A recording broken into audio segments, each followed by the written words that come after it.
Yeah, I did not expect this film to mess me up as much as it did towards the end emotionally. Like, Jesus Christ, that ending can rival Up, in my opinion. Like, God.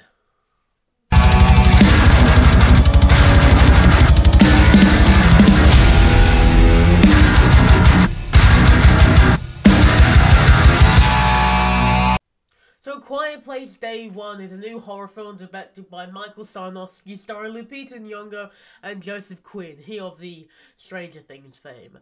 And the film follows a terminally ill woman named Sam who gets trapped in the middle of an alien invasion and during her journey runs into Eric, a student who's studying law in New York, and across the film the two form a bond and ultimately fight together in order to survive the beginning of the apocalypse. And that's really all I'm going to say for the plot of the movie, because this first half of the video is a spoiler-free section, and I will be moving into a more spoiler-oriented section of the video. So, A Quiet Place Day 1. You know, the film is a lot of fun at some points. It's also really bloody poignant in the end. Like, I can't remember the last time that I kind of got emotional at a movie. I think it was when I watched like one of those dog movies where the dog dies at the end, and then I got really upset. That's when I was like 10 though, so it's obvious like. But A Quiet Place Day 1 definitely pulls at your heartstrings at some points. Towards the end, specifically, not in like a bad way, in like a really nice way.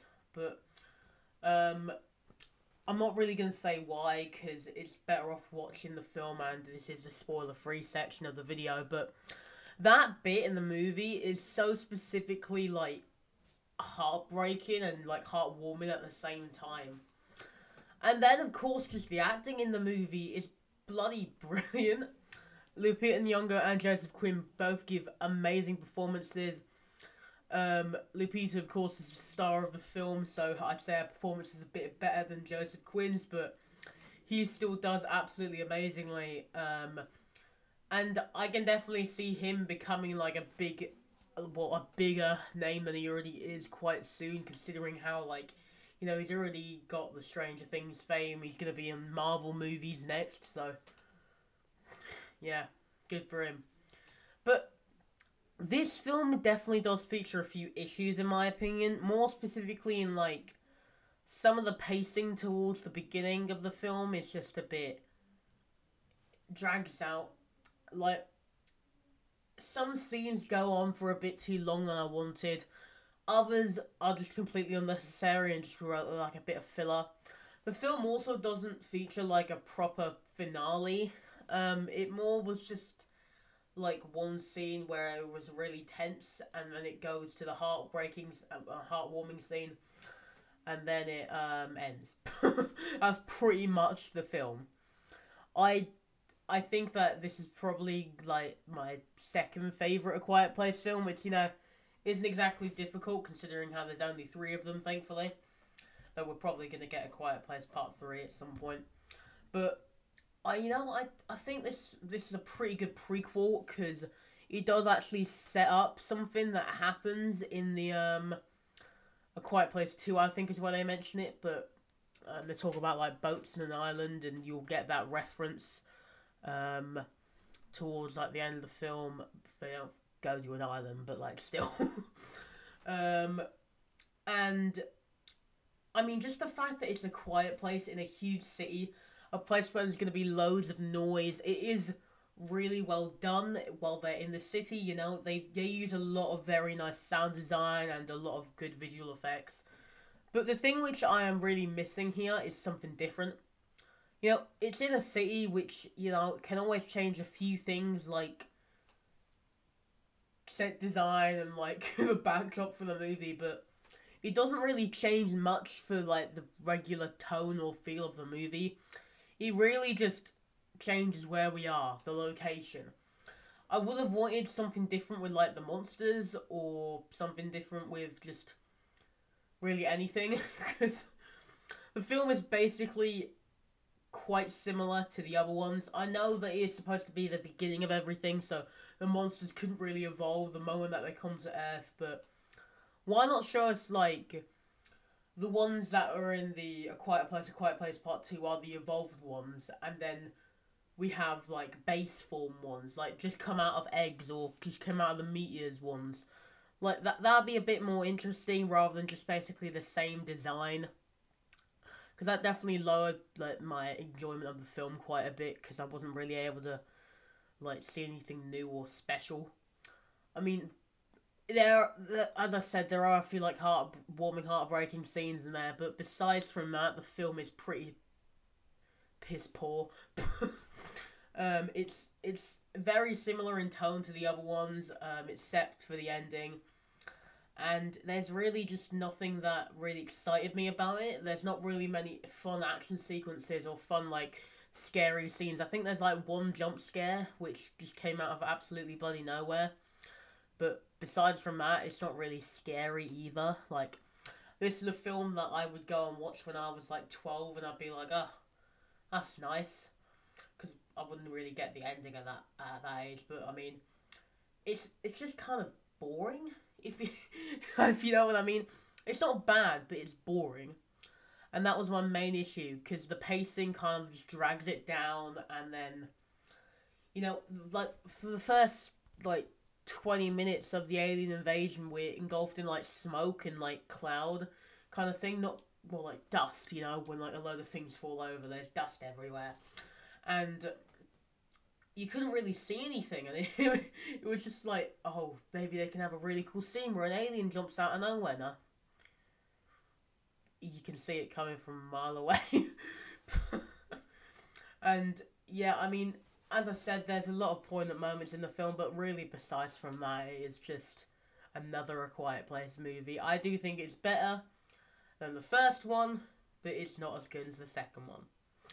And, yeah, let's get to the spoiler section so that I can finally talk about the entirety of this movie and what really got me, like, upset at the end of the movie, because... But, yeah, So, the film begins with Lupita Nyong'o's character of Sam. She's at a cancer research center, like a cancer center. She's telling a poem she wrote, which is apparently, like, has too much language in it, according to her nurse, which is just like, let her do what she wants. Free country, guys. Her and her fellow patients are then taken to the city to watch a puppet show, and after the show they leave due to something happening to the city. Sam and the rest of them then get back on the bus, but most of them are sat at the back of the bus, so Sam goes there as well and sees what's happening. There's just a load of bloody meteors falling in the sky, like down into the city, and I was just like, jeez. That escalated quickly.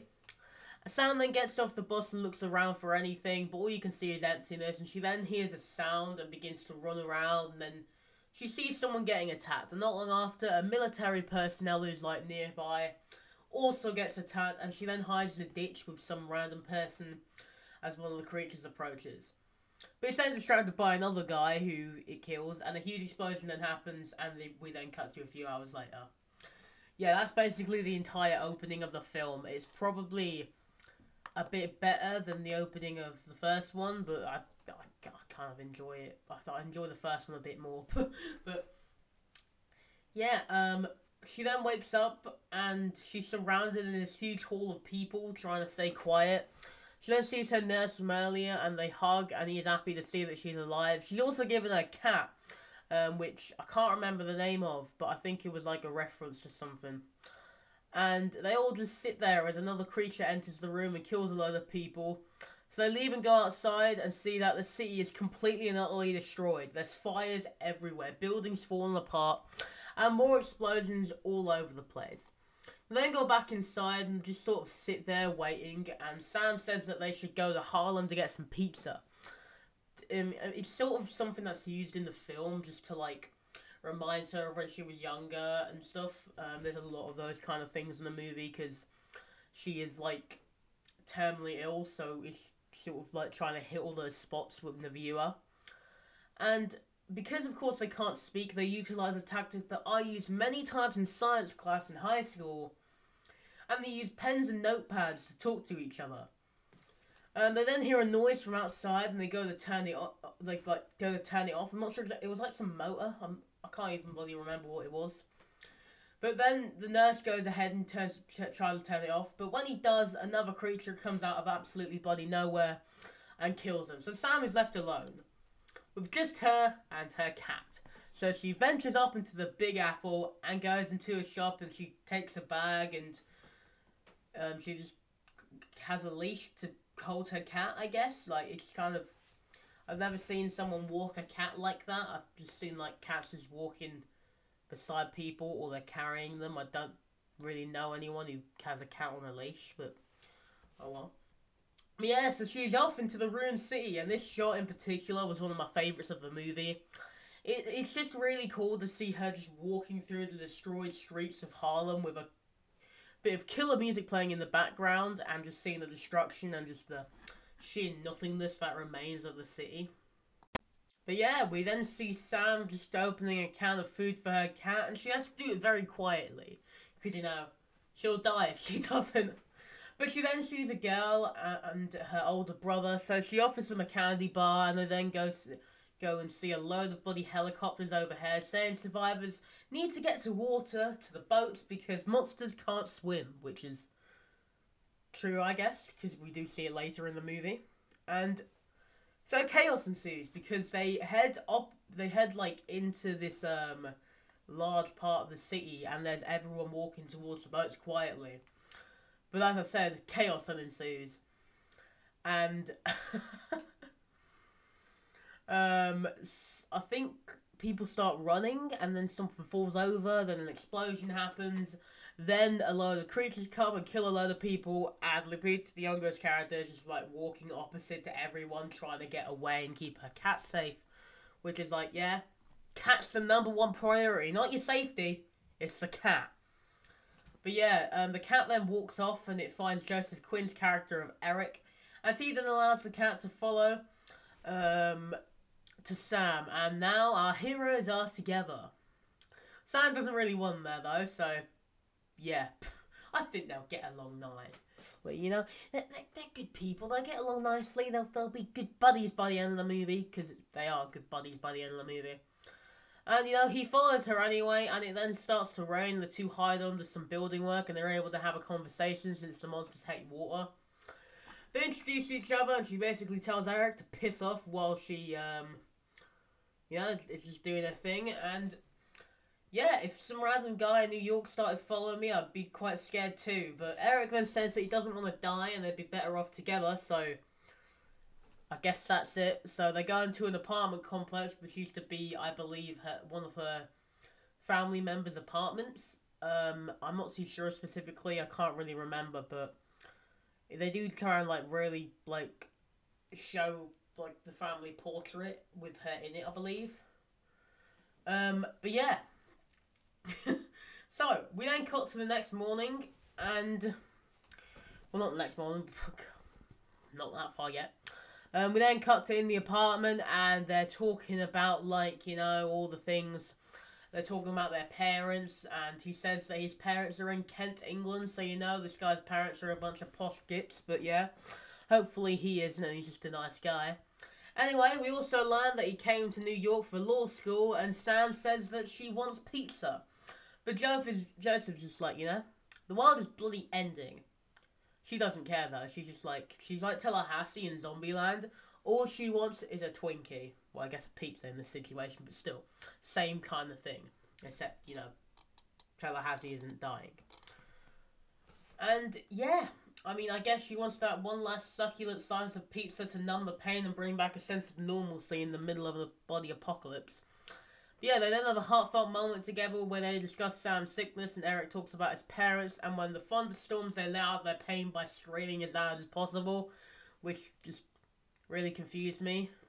But yeah, I mean, one of the things which really confused me about this is, like, if this is, like, really the right, like, beginning, not everyone would know to be quiet. You'd have some people still talking. Like, come on, guys.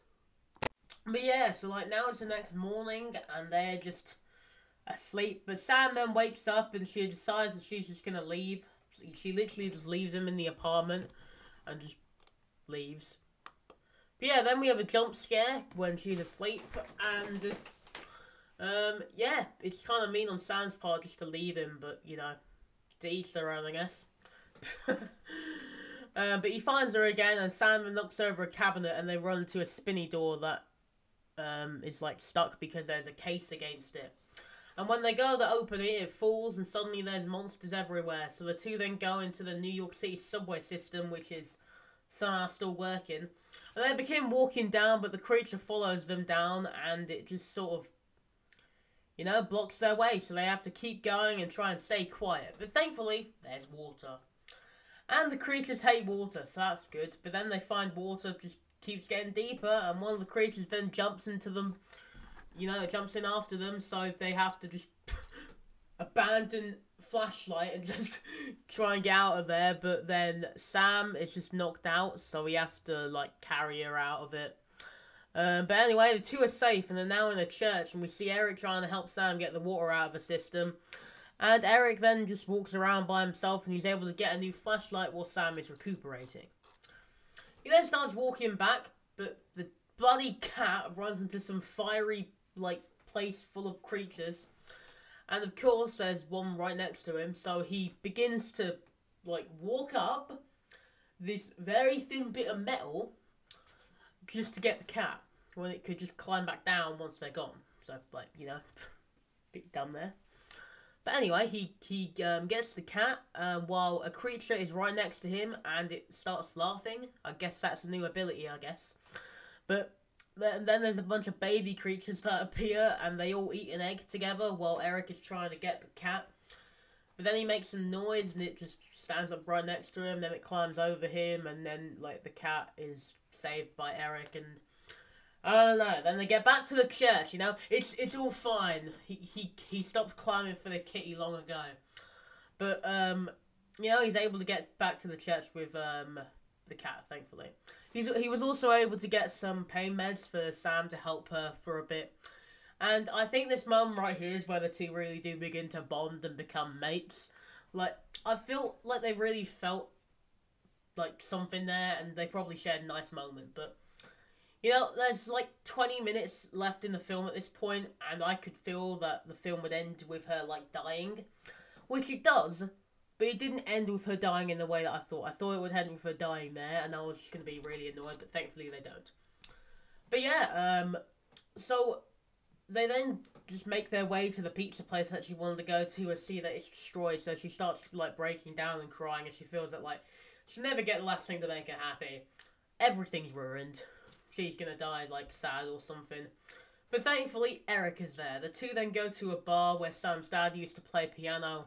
And Eric then walks around to quickly put an iPod in the speaker. Now, remember that. And they quickly then find, you know, another pizza place. So he brings the pizza box back, and the two then start eating together. And even the cat gets a slice. It's really nice. You know, it's a nice scene. Eric then keeps being friend of the bloody sensory, and he helps her to the stage and does some magic for her like she used to see when she was younger. They then go outside to see a boat, and they start their journey to the boat. But then, in a stupidly heroic act which really pissed me off, I started to get to the emotions at this point. Yeah.